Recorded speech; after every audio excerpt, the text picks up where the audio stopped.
Okay, let's go through an AP free response example for reaction mechanisms.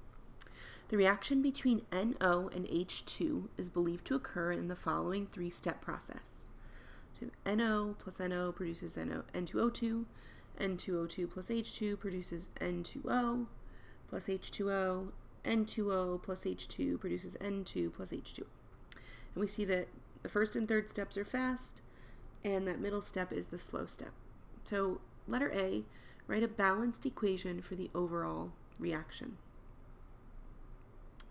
Okay, so all we have to do here is just combine what we have on the reactant side and what we have on the product side. We're just adding these together, but being sure to get rid of anything that appears on both sides of the reaction.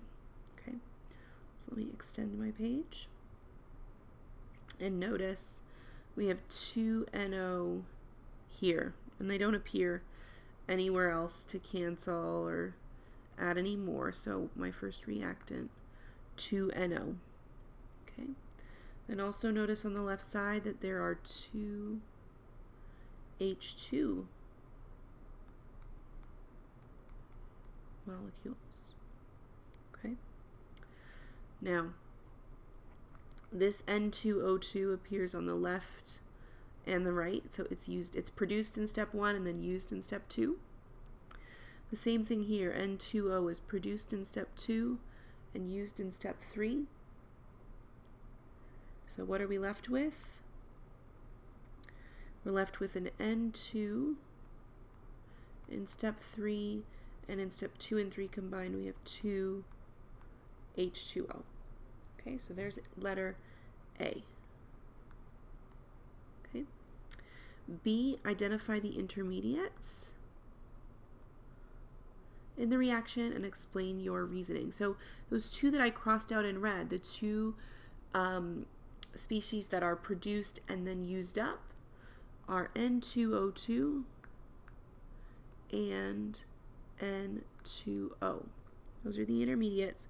And then to explain, they appear in the mechanism,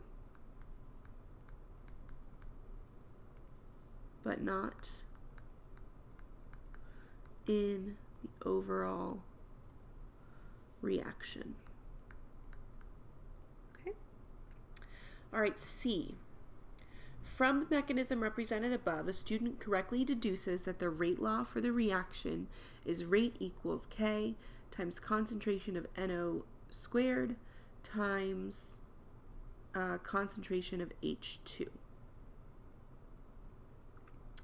The student then concludes that 1, the reaction is third order, and 2, the mechanism involves the simultaneous collision of 2 NO molecules and an H2 molecule. Are conclusions 1 and 2 correct? Explain. So I'm going to add a page here to create some room and say that conclusion 1, this is C, conclusion 1 is correct. So we had the overall rate law, rate equals NO squared times H2. Yes, that's what's given here. And that is an overall order of 3 because the exponents, the sum of the exponents, 2 plus 1 equals 3. That's your reaction order. Okay, but conclusion number 2 is incorrect because so the mechanism involves the simultaneous collision of 2 NO molecules and an H2 molecule. That's not correct because there's no step here that has 2 NO molecules and an H2. There's a step that has 2 NO and 2 steps that each have H2, but there isn't a step that has all 3. Remember way back when we first started these multi-step reaction mechanisms, it's really hard to get 3 molecules to align appropriately to form a product. That's why they happen in intermediate steps. Okay, so this is incorrect because no step involves 2NO and an H2 as given by the rate law. Okay? Then finally, D. Explain why an increase in temperature increases the rate constant K given the rate law in part C. So I'm going to just put D right here. Here's my rate law. Oh, I forgot a K. Okay, if all I do is increase the temperature, these two things do not change. No change when T increases. Okay, but we know that an increase in T increases the rate of the reaction because more collisions occur with higher energy, right? So when T increases, rate increases.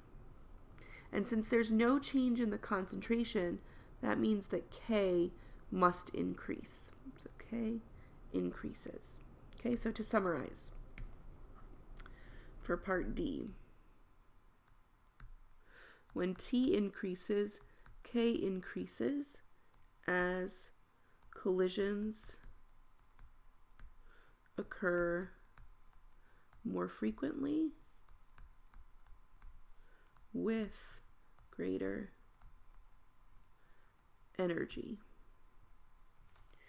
And no change or effect on the concentration when you increase the temperature. All right, so there's a little practice AP free response problem.